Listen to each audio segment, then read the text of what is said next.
Shalom saudaraku, selamat jumpa lagi bersama saya Roni Yoel dan seperti biasa ditemani anak saya Belinda. Shalom. Ya Belinda, kalau kamu datangin YouTube ya kan, kamu browsing cari tahu mengenai Islam dan Kristen, itu kamu akan menemukan banyak sekali rekaman-rekaman perdebatan antara Islam dan Kristen. Ya, bahkan ada ya channel-channel yang dibuat secara khusus untuk saling berdebat antara Islam dan Kristen. Yang menjadi pertanyaan kita sekarang, untuk apa kamu berdebat? Ya kan, untuk apa?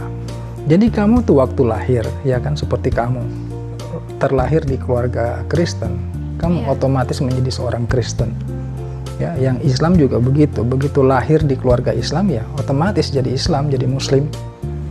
Nah setelah itu yang menjadi lucu kan begini, kalau kamu seorang Kristen ya atau kamu seorang Islam, untuk apa kamu harus mengeksplorasi firman Tuhan dari kitab yang kamu sendiri itu tidak imani gitu. Kemudian kamu perguncingkan, kamu perdebatkan. Ini kan yang jadi persoalan. Jadi perdebatan-perdebatan yang terjadi sebenarnya perlu dipertanyakan motivasinya tuh apa. Ya kan? Kalau kamu motivasinya ya ingin mau pindah agama, pindah keyakinan gitu. Atau kamu ingin mencari kebenaran, ya itu benar, ya itu sikap yang benar. Tapi kalau kamu itu membaca firman-firman Tuhan dari kitab yang kamu tidak yakini, lalu kamu memperguncingkannya, ya kan, apalagi sampai menghina dan menghujat, ini lucu sebenarnya. Lebih bagus kamu fokus saja sama agamamu sendiri, gitu, nggak ada guna, nggak ada faedahnya. Ya, sedangkan kalau kamu bertujuan untuk mencari kebenaran, kamu juga harus menjadi netral dulu. Ya, tidak boleh kamu sudah meyakini salah satunya. Sebab kalau kamu sudah meyakini salah satunya, maka kamu tidak akan objektif lagi. Kamu tidak akan fair di dalam menimbang. Ya kan? Kita tahu bahwa semua agama, tentu saja, maksud saya, setiap orang yang beragama itu mempunyai suatu tujuan, bahwa dia ingin nanti hidupnya itu di dalam sorga. Sebab kita percaya ada sorga, ada neraka. Jadi kalau kamu tuh tujuannya ya ingin mempelajari lagi ajaran firman Tuhan di kitab mana sih yang benar-benar memberi jaminan kepada saya untuk masuk dalam kerjaan sorga, ya saya ulangi lagi, kalau tujuan kamu itu adalah untuk mencari kebenaran, ya pengen tahu ya kan, firman Tuhan di kitab suci mana sih yang benar-benar memberikan jaminan untuk masuk dalam kerjaan sorga. Nah itu adalah sikap yang benar. Jadi sangat tidak efektif dan buang-buang waktu kalau kamu itu mencari tahu firman dari kitab yang tidak kamu imani, kamu memperdebatkannya. Ini kan lucu. Jadi sikap-sikap demikian itu sebenarnya sudah lama ada di muka bumi ini. Coba kita baca di Kisah Para Rasul ya. Kisah Para Rasul.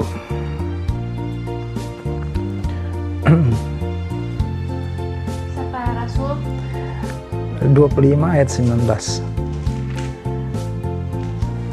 Kisah Para Rasul 25 ayat 19. Ya. Tetapi mereka hanya berselisih paham dengan dia tentang soal agama mereka dan tentang seorang bernama Yesus yang sudah mati. Sedangkan Paulus katakan dengan pasti bahwa ia hidup. Jadi di sini kita mendapatkan informasi bahwa di zaman Paulus itu sudah terjadi modal begini, ya kan? Berselisih paham, ya tentang agama. Di sini disebutkan soal-soal agama mereka, ya kan? Agama mereka berarti orang yang berselisih paham ini sudah mempunyai keyakinan tertentu, ya kan? Kemudian berselisih paham dengan Paulus mengenai Yesus. Jadi ini bukan barang baru kalau ada hari ini kita ketemukan ada orang yang berdebat yang konyol seperti itu. Konyol kenapa? Karena tidak ada manfaat gitu loh. Coba kamu pikir. Kamu mencari satu firman Tuhan dari kitab suci yang kamu tidak imani. Lalu kamu mati-matian mengatakan itu salah, ya kan? Itu konyol, itu nggak benar, itu dusta. Untuk apa? Kamu sudah punya keyakinan. Ya kan, kamu mau katakan agama lain itu firmannya nggak benar, ya sudah pasti. Karena tidak kamu imani, makanya semua salah. Yang kamu punya itu yang paling benar. Ya kan? Makanya kan kelihatan gitu. Nggak beresnya itu kelihatan. Ngapain gitu kan. Nah, kemudian kita coba baca lagi, ada di Filipi ya, Filipi 1 ayat 15. Filipi 1 ayat 15. Ada orang yang memberitakan Kristus karena dengki dan perselisihan, tetapi ada pula yang memberitakannya dengan maksud baik. Ya, jelas. Firman Tuhan sini mengatakan ada orang yang memberitakan Kristus karena dengki dan perselisihan. Jadi orang yang memberitakan ya, yang mengatakan atau memberitakan perihal Yesus, itu tidak selamanya adalah orang-orang yang berhati tulus. Iya. Berkata-kata mengenai Yesus tetapi tujuannya itu menista, menghina, ya kan? Memojokkan, melemahkan dan sebagainya. Sifat-sifat yang negatif ditimpakan kepada yang namanya Yesus itu. Ini yang disebut di sini. Ada orang yang memberitakan Kristus karena dengki dan perselisihan, ya kan? Tetapi ada pula yang memberitakannya dengan maksud baik. Siapa yang maksud baik? Yaitu orang-orang yang memberitakan kebenaran sesuai dengan kitab suci. Iya. Di mana Alkitab berkata bahwa Tuhan Yesus itu adalah juru selamat bagi semua orang. Yaitu dengan maksud suci.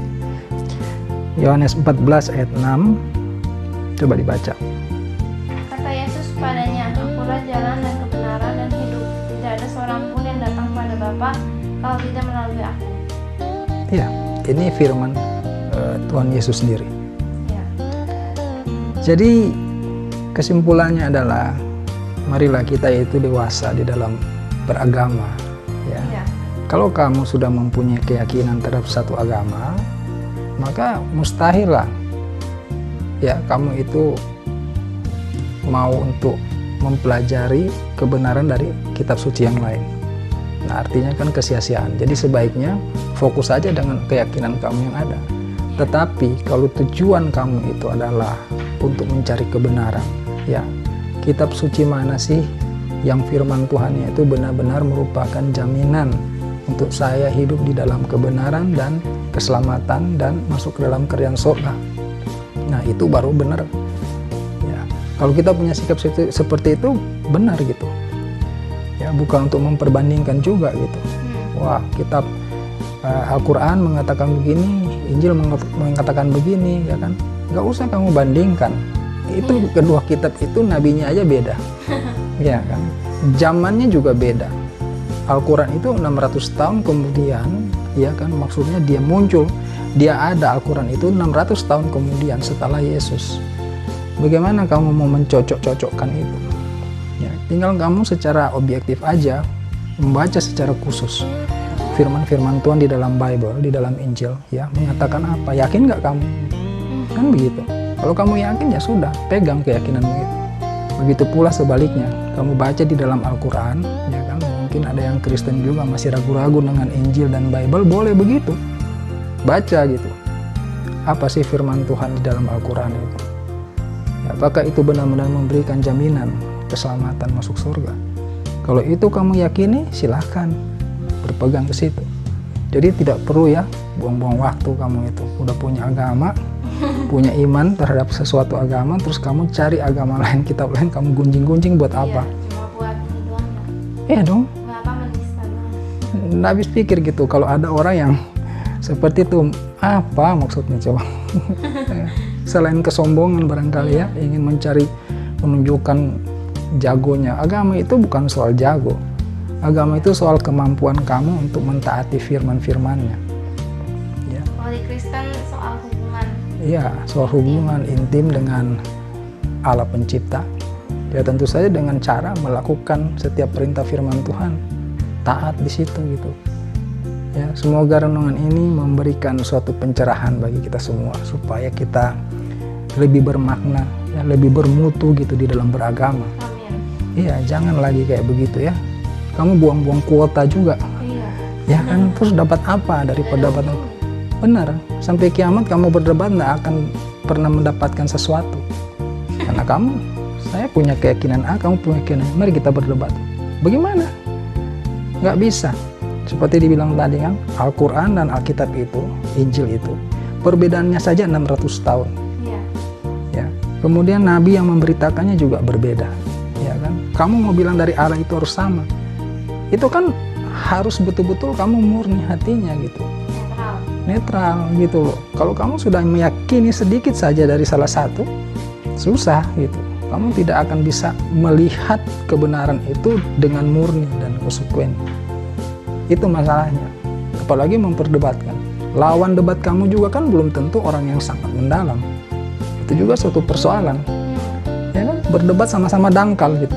Nggak dapat apa-apa. Tidak ada seorang pun yang sangat mahir di dalam beragama. Firman Tuhan itu kan harus kita pelajari hari ke hari terus-menerus tanpa berkesudahan. Iya. Mana ada sih seseorang yang begitu jagonya di dalam suatu agama? Nggak ada. Firman Tuhan itu bukan ilmu pengetahuan. Kalau ilmu pengetahuan kamu bisa mahir, bisa jago, pakar gitu kan. Pakar matematika, pakar apa gitu. Bisa. Kalau firman Tuhan tidak mungkin kamu melakukan seperti itu. Kamu tetap harus belajar setiap hari. Jadi kalau kamu berdebat, lawan debatmu juga orang yang dangkal, ya kan. Sekalipun ketemu dengan lawan debat yang luar biasa pendalamannya, itu juga tidak akan ada ujungnya.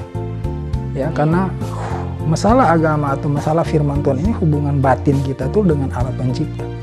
Maka kamu tuh harus benar-benar mempunyai hati yang bersih, ya kan, membaca isi daripada kitab itu, membaca, merenungkannya. Nanti dari situ kamu bisa akan ketemu dengan Allah yang benar. Nah, gitu loh. Itu lebih berguna yang kamu lakukan daripada kamu buang kuota ya. Berdebat, buang-buang waktu ya. Nggak penting seperti itu. Jadi cukup sekian renungan kali ini. Sampai ketemu pada video kami lainnya. Haleluya. Amin.